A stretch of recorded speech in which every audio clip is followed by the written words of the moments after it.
નમસ્કાર મિત્રો, હું છું સુનિલ પરમાર. પાદરા તાલુકાના આજુબાજુના ગામોમાં જે ગાયો છૂટી ફરતી ગાયો જે રખડે છે, પાદરા નગરપાલિકાની ગાયો છે.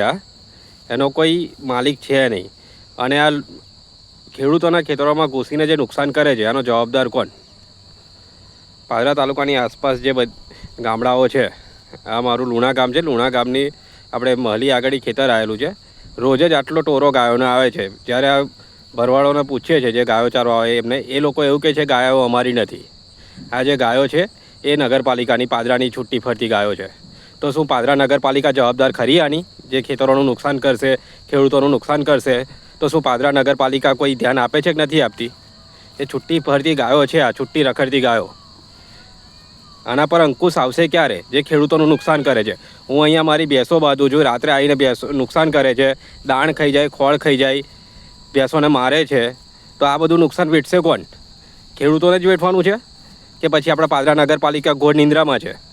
આ કેટલી ગાયો છે જોઈ લો, તમે જોઈ શકો છો આ વિડીયોમાં કે આ કેટલી છૂટી ફરતી ગાયો છે. અને આ છૂટી રખડતી ગાયો છે ને પાદરા નગરપાલિકાની ગાયો છે એવું કહેવામાં આવે છે.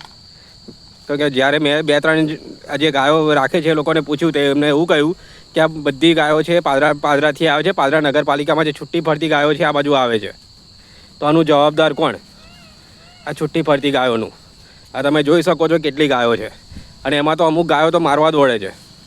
કાલ ઉઠીને કોઈની જાન ગઈ, કોઈનો જીવ ગયો, તો એનું જવાબદાર કોણ રહેશે? શું નગર આ એ છે જ નહીં?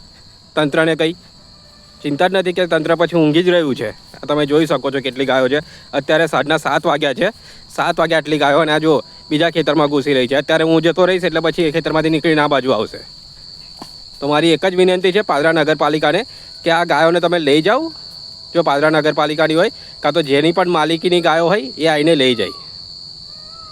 જય ભારત, જય સંવિધાન.